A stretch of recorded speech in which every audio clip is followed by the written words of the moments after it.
Le Nouveau Testament, c'est la même chose. La nature de Jésus, c'est aussi la nature de Dieu. Et que ce n'est pas, même la foi qu'on va exprimer, ce n'est pas notre amour sincère, même les choses qu'on va faire à travers la foi, ce n'est pas ça qui fait que, on est en train de repayer la dette, on est en train de travailler un salaire pour nous amener à la grâce, pour rendre ce que Jésus a pu nous donner.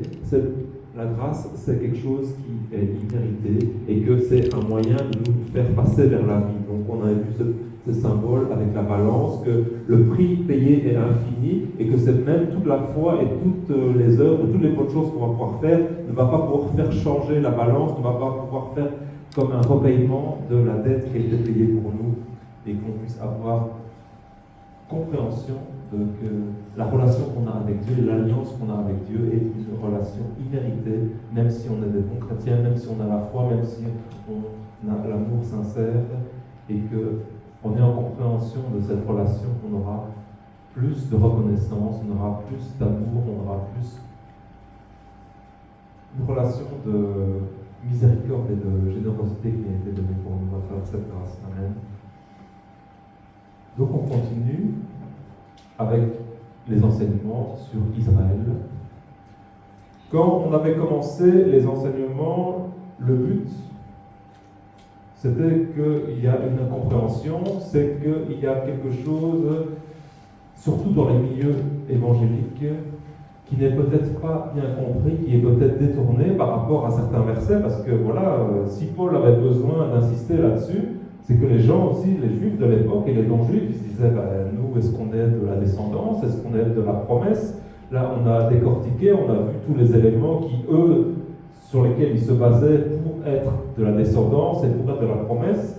Et on avait déjà vu dans Galates 3 le fait que, parce qu'on a la foi, comme Abraham a eu la foi, donc on dit que Abraham c'est notre père parce qu'il est celui qui a eu la foi, et que la foi qu'on démontre, c'est celle-là aussi, mais pas une foi dans nos œuvres, pas une foi dans la loi, pas une foi dans la circoncision, pas une foi dans le sang, la foi en Dieu, et Dieu pour nous maintenant, dans la nouvelle alliance, Dieu est révélé en Jésus-Christ, et tous ceux qui se disent d'Abraham et qui ne sont pas dans cette alliance avec Jésus, cela, on va dire, ne sont plus considérés de la promesse, ne sont plus considérés de l'alliance. Et l'incompréhension qu'on va avoir, c'est cette notion de peuple élu, de peuple choisi, de peuple mis à part, parce que ce n'est pas pour minimiser le fait que les Juifs ont été choisis, ce n'est pas pour minimiser le fait que Dieu a choisi un peuple et a choisi une relation pour faire son alliance. Et quand on voit la compréhension de se dire, voilà, mis à part, être élu, nous, on va peut-être penser que parce qu'ils ont été choisis, parce que Dieu a décidé de s'établir comme leur Dieu et de faire tous ces miracles à travers ce peuple, Dieu n'a pas choisi de dire, voilà, je vais être le Dieu de toute la terre en même temps. Il a d'abord choisi de dire, voilà, Paul dit, non, Dieu est d'abord venu aux Juifs et ensuite aux Grecs, donc aux gentils, aux non-Juifs. Donc il est d'abord venu aux Juifs. Ce n'est pas que Dieu s'est révélé à tout le monde de la même façon en même temps. Donc il y a une importance, il y a une signification du fait que Dieu soit venu pour un seul peuple. Alors la compréhension qu'il faut en avoir, est-ce que parce que Dieu a choisi un peuple en particulier, est-ce que ce peuple-là est favorisé parce qu'il a été choisi? Est-ce que parce qu'il a été élu, il a été appelé, est-ce que ça veut dire qu'il y aura un traitement différent? Est-ce que ça veut dire qu'il n'y aura pas une justice qui est appliquée? Car si Dieu est venu pour sauver toute la terre, s'il y a une justice différente qui est appliquée pour ce peuple par rapport aux autres peuples, que ce soit dans l'Ancien Testament ou le Nouveau Testament, ça voudrait dire que Dieu est injuste.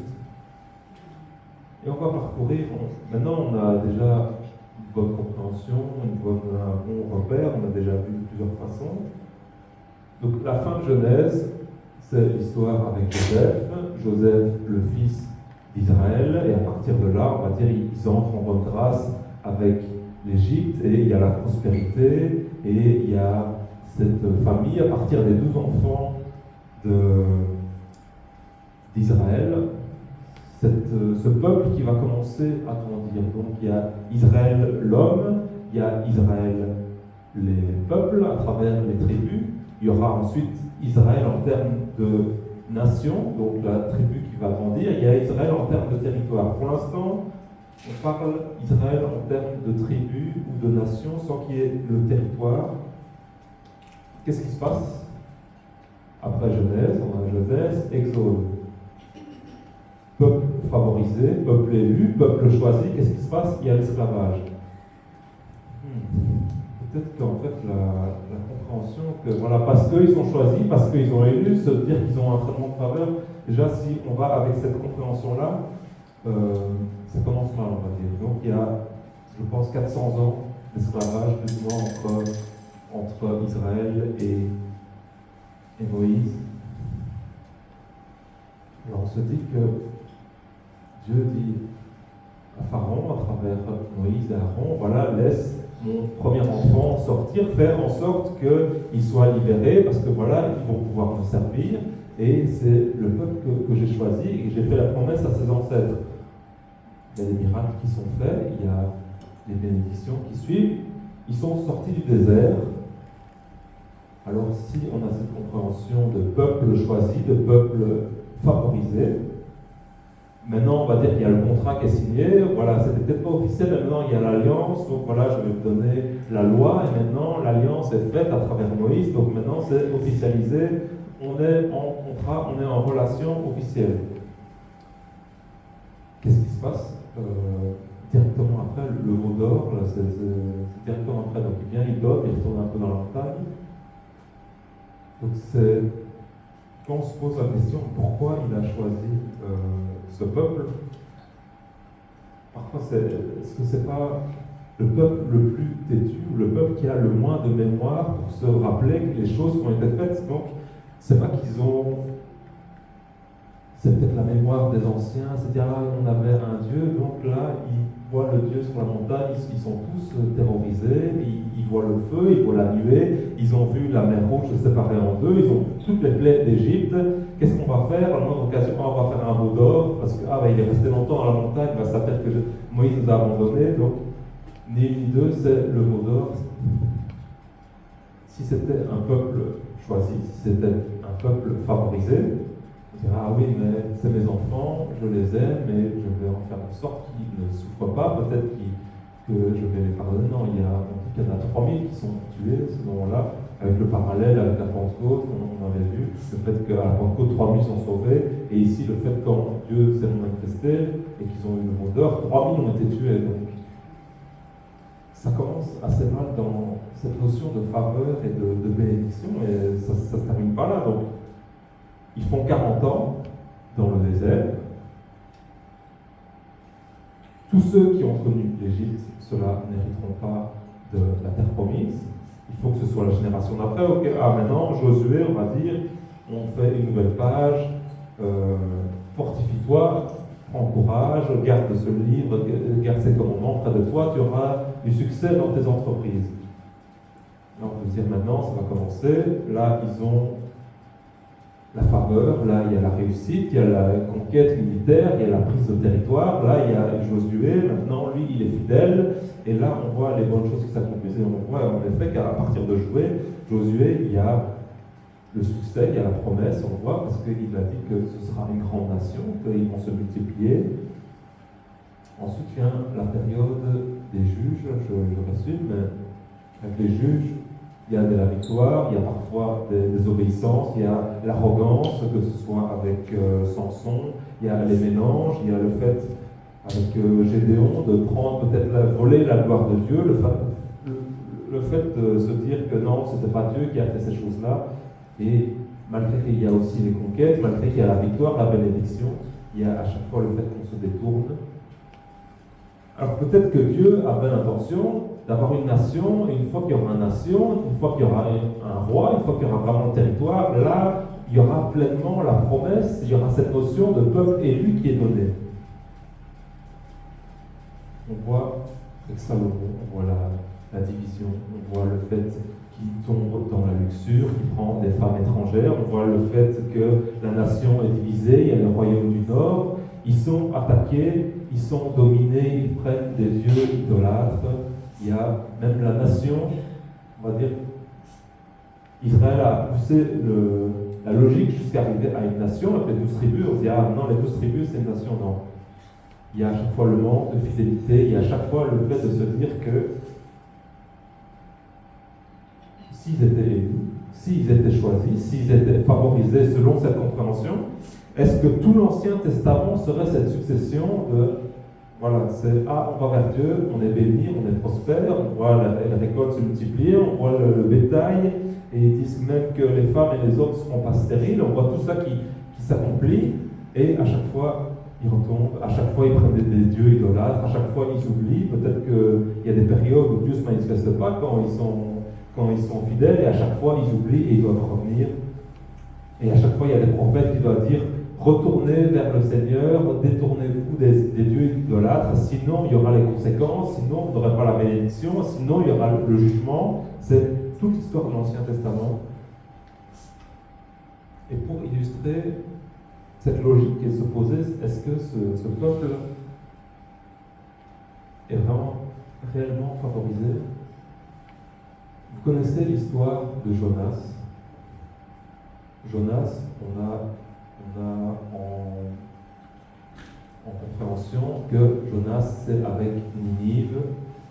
Ninive, c'est la capitale de l'Assyrie. Eux, ça se passe dans le royaume du Nord. Donc là, on est avant la destruction du temple. Donc il y a encore le temple qui est en Judée. Mais après la division, donc il y a les royaumes du Nord.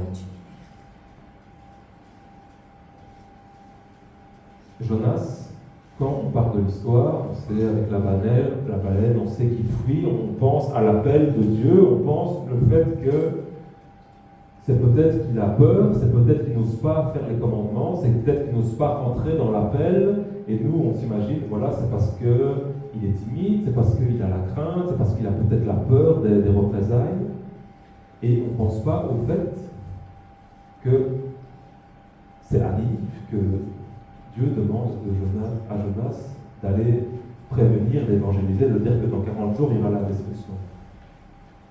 Donc imaginez, lui il a cette compréhension de, mais on est le peuple choisi, mais ça c'est notre Dieu, ça c'est notre Dieu pour nous, personnel, et les autres qui sont en dehors, ça c'est l'ennemi, ça ne les concerne pas. Et Dieu demande maintenant d'aller prévenir que Ninive doit se repentir. Donc Jonas, lui, c'est pas autant la peur, mais plutôt le dégoût et la colère. Il se dit non, je n'ai pas envie. Ceux qui sont venus, ceux qui ont dominé, ceux qui ont asservi Israël, ceux qui ont amené leurs idoles. Donc maintenant, Dieu va demander à ceux-là de se repentir parce qu'il veut témoigner de sa grâce. Si le peuple d'Israël et cette nation doit être favorisé, doit être chéri, doit être le peuple chouchou, le peuple privilégié de Dieu, pourquoi Dieu va utiliser Jonas pour aller prévenir un peuple qui est concrètement l'ennemi concret? Donc là, c'est les 12 tribus, c'est 10 sur 12, voilà, ils sont dominés par la Syrie. On peut voir, m'excusez, il n'y aura pas les diapos, mais ce sera dans Jonas 3, verset 5. Après que Jonas a été évangélisé là-bas, les habitants de Ninive crurent à Dieu, ils proclamèrent un jeûne et s'habillèrent de sacs, depuis les plus grands jusqu'aux plus petits. Et au verset 8, que les hommes et les bêtes soient couverts de sacs, qu'ils crient à Dieu avec force et qu'ils renoncent à leur mauvaise conduite et aux actes de violence dont leurs mains sont coupables. Au verset 9, qui sait si Dieu ne se ravisera pas et ne reviendra pas sur sa décision, s'il ne renoncera pas à son ardente colère, de sorte que nous ne mourrions pas. Dieu vit ce qu'ils faisaient, il vit qu'ils renonçaient à leur mauvaise conduite. Alors Dieu regretta le mal dont il les avait menacés et ne le fit pas. On va continuer avec toute l'histoire de l'Ancien Testament, mais je pense que vous avez compris le principe. Que ce soit avec toutes les choses où on montre ici qu'est-ce qui détermine l'alliance, qu'est-ce qui détermine le peuple de Dieu. La faveur ici qui est montrée, ce n'est pas à ceux qui ont le sang, ce n'est pas à ceux qui ont la descendance ici, même à ceux qu'on pourrait considérer, selon la logique humaine, ennemis d'Israël. Pourquoi il a choisi Israël? Dans Exode 19, il disait que ce n'est même pas que c'était une grande nation, il dit que c'était la plus petite.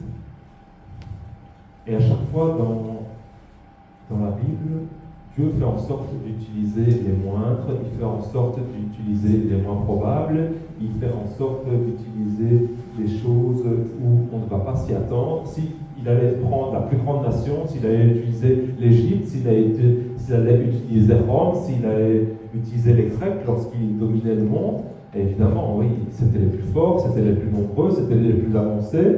Évidemment que cela allait dominer et leur Dieu allait être imposé par la force, par l'épée. On n'allait pas pouvoir reconnaître la gloire de Dieu, on n'allait pas pouvoir reconnaître que cela a été fait à travers Dieu. Donc il a choisi un peuple le plus petit, sans doute qu'il a même choisi le peuple le plus têtu, le peuple qui a le moins de mémoire par rapport aux miracles qui ont été faits. Il est dit à Deutéronome 7, verset 6, « Tu es un peuple saint pour l'Éternel ton Dieu. L'Éternel ton Dieu t'a choisi pour que tu sois un peuple qui lui appartienne parmi tous les peuples qui sont à la surface de la terre.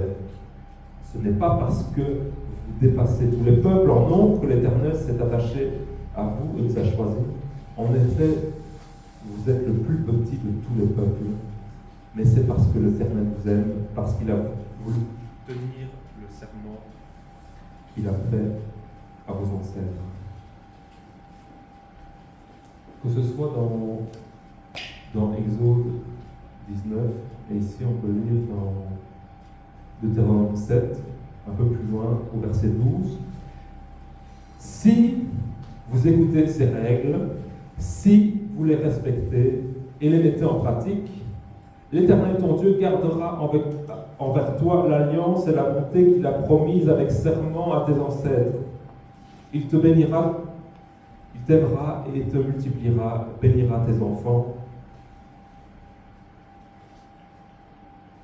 Et dans Exode 19, verset 5, « Maintenant, si vous écoutez ma voix et si vous gardez mon alliance, vous m'appartiendrez personnellement parmi tous les peuples, car toute la terre m'appartient. Vous serez pour moi un royaume de prêtres et une nation sainte. Voilà la parole que tu diras aux Israélites. »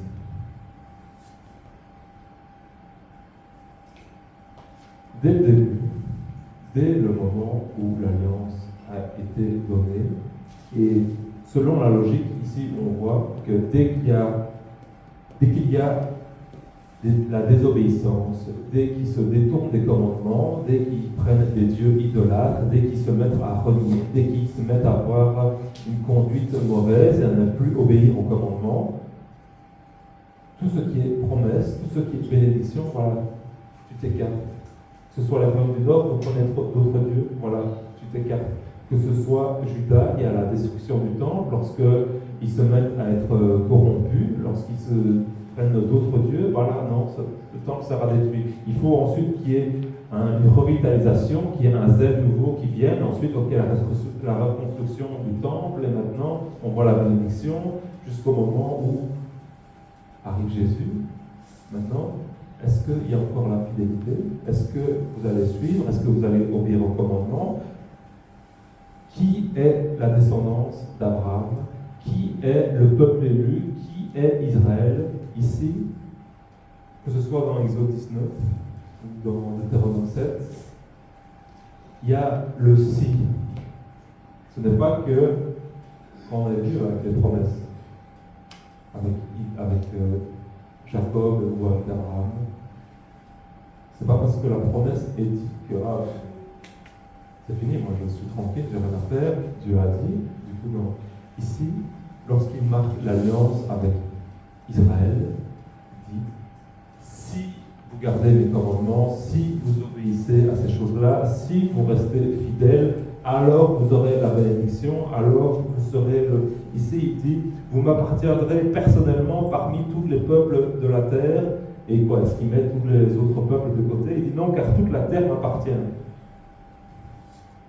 C'est pas que vous m'appartiendrez personnellement et tous les autres peuples, je ne veux rien en avoir à faire, non, parce qu'on voit, est-ce que Ninive, est-ce qu'ils font partie? Est-ce qu'ils sont ici parmi les 12 tribus? Est-ce qu'eux, ils sont aussi considérés descendants d'Abraham? Est-ce qu'ils ont le sang? Non, c'est les Assyriens, eux, ils viennent de l'Est.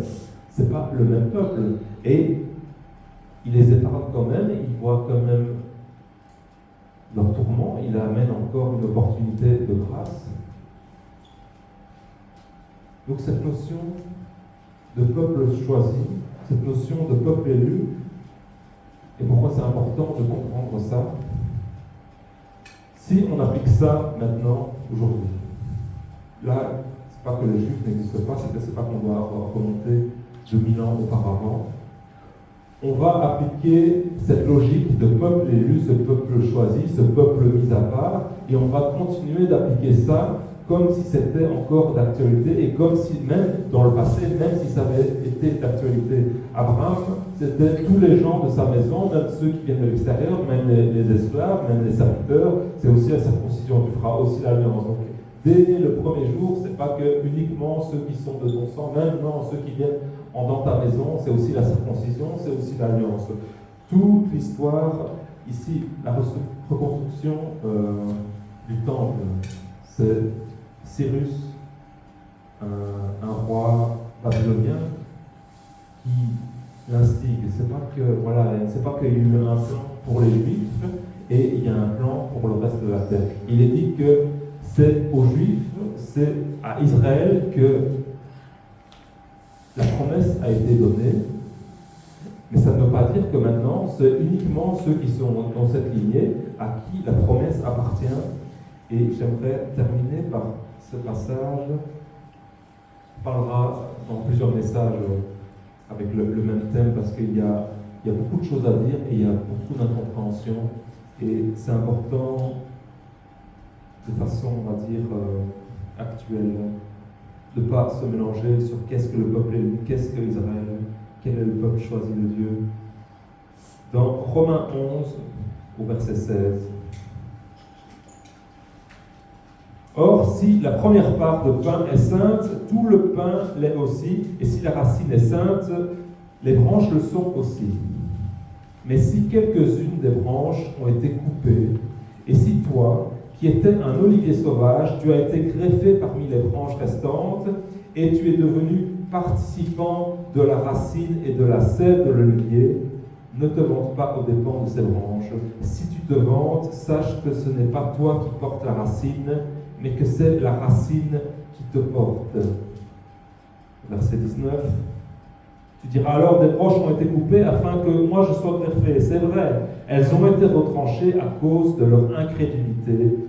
Et toi, c'est par la foi que tu subsistes. Ne fais pas preuve d'orgueil, mais aie de la crainte. Car si Dieu n'a pas épargné la branche naturelle, il ne t'épargnera pas non plus. Considère donc la bonté et la sévérité de Dieu, sévérité envers ceux qui sont tombés et bonté envers toi, si tu demeures dans sa beauté.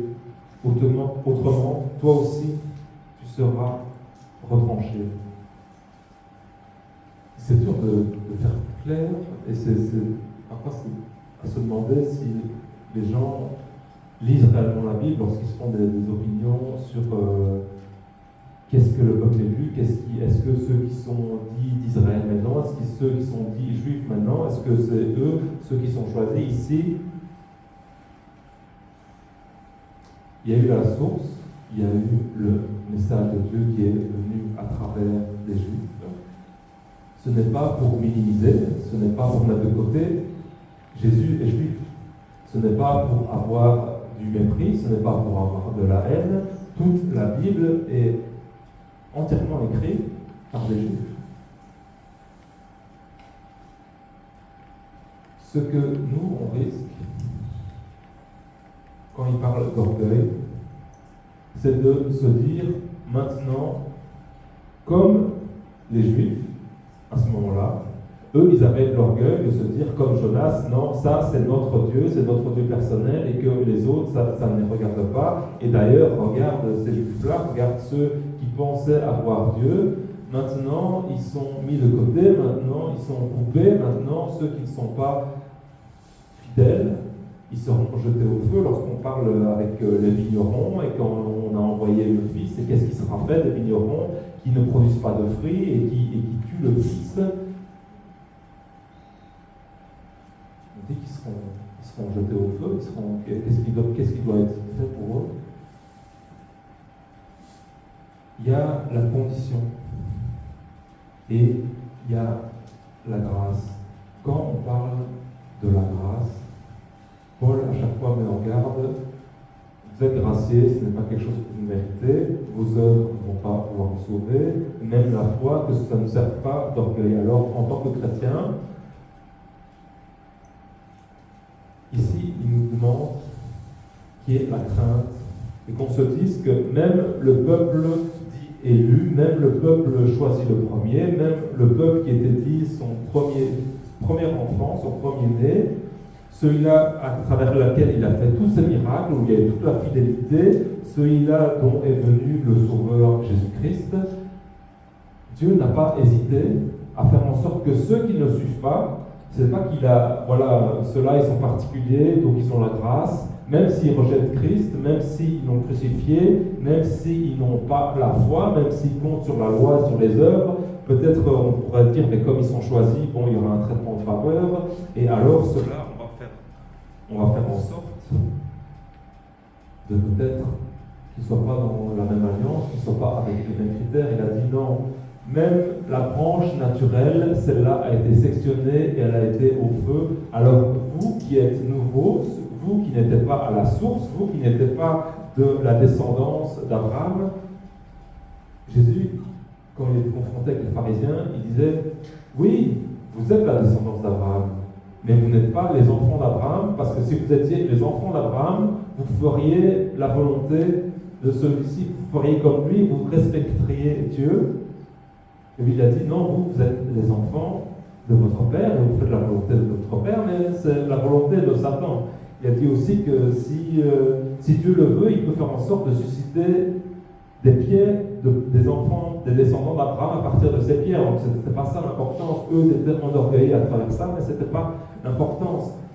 Que nous ne soyons pas non plus orgueilleux de se dire maintenant on est enfant de Dieu et nous aussi on va jouir de ce privilège. Non.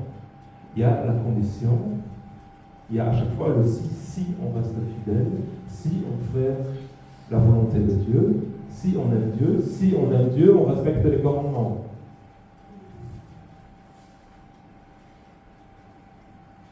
Je pense que, surtout chez les protestants et les évangéliques, le fait de compter sur la foi et de compter sur la grâce, on n'insiste pas assez sur les œuvres. C'est pour ça, à chaque fois, par rapport à ce que dit la Bible, bien que les œuvres ne sauvent pas, bien que tout cela ne soit pas la priorité, que c'est à chaque fois à partir de la foi, il y a le fait de penser que c'est uniquement une relation intérieure, que peu importe ce que je fais, peu importe l'amour que j'ai pour les autres, peu importe la générosité, peu importe ce que j'exprime, peu importe ce que je dis, parce que Dieu connaît le cœur et que, ah non, sans doute qu'il connaît, et de toute façon je suis enfant de Dieu, donc je suis aimé de Dieu. Son peuple aimé, son peuple à qui il a fait l'alliance le premier, il y a le si. Il y a à chaque fois le dire, considère la bonté et la sévérité de Dieu. Si tu demeures dans sa bonté, autrement toi aussi, tu seras retranché. Est-ce que nous, on ne compte pas parfois trop sur la grâce? Est-ce qu'on n'est pas un peu en mode vitesse de croisière sans remettre en compte, sans remettre en considération qu'est-ce que je fais réellement pour le Seigneur, même si je proclame de ma bouche que je crois en Jésus, que je crois qu'il est ressuscité. On a vu plusieurs fois dans Jacques, oui, les démons aussi, ils croient, peu importe, ils tremblent on met leur face, mais c'est pas ça qui les sauve. Ce message est important.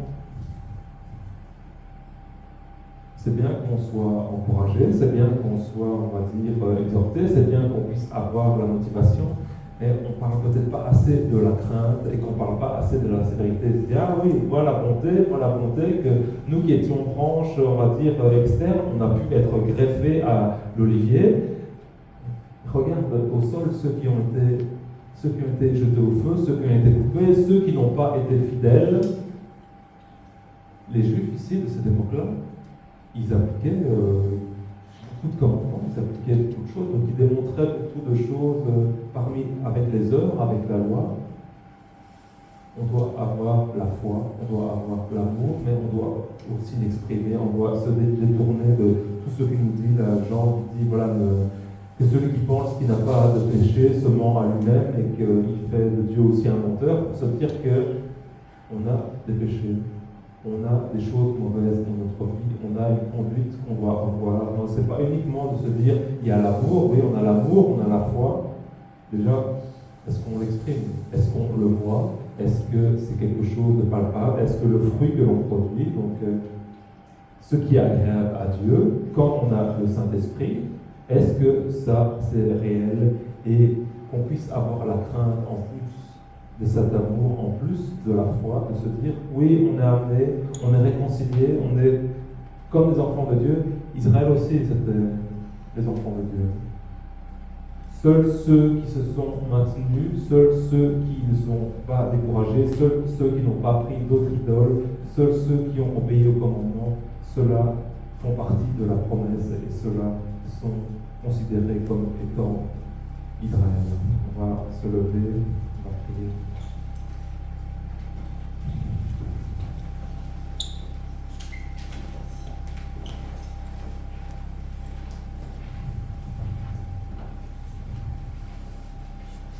Merci, merci Jésus. Merci, merci Jésus. Merci, merci Jésus de tout cœur. Alléluia. Merci, merci Jésus.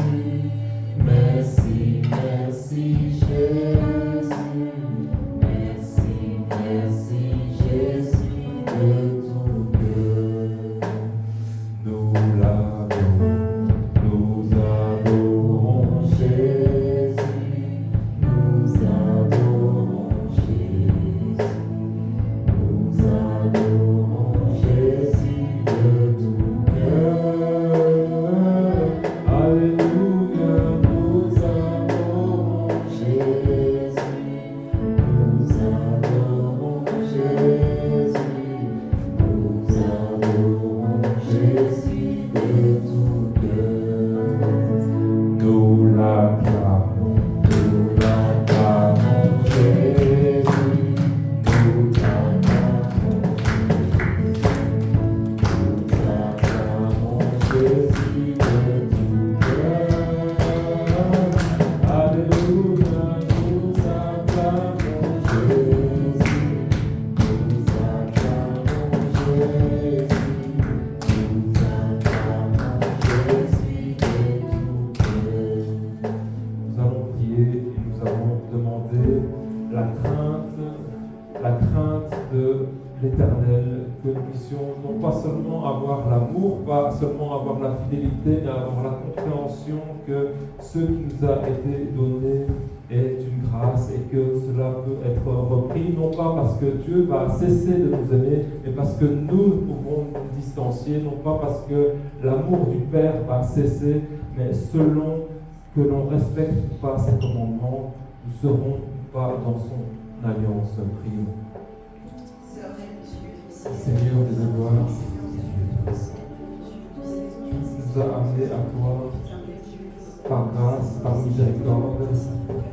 Nous qui n'étions pas un peuple, nous qui n'étions pas une nation, tu nous as fait un royaume de prêtres, une nation sainte dans cette église, Seigneur, dans ce corps du Christ, dans ceux qui sont, à travers la foi, héritiers de la promesse d'Abraham, Seigneur. demandons encore, Seigneur, que nous puissions avoir la crainte et la déférence, que nous puissions travailler avec tremblement à notre sanctification, que nous puissions encore nous chasser et nous détourner de l'impureté et du péché, que nous puissions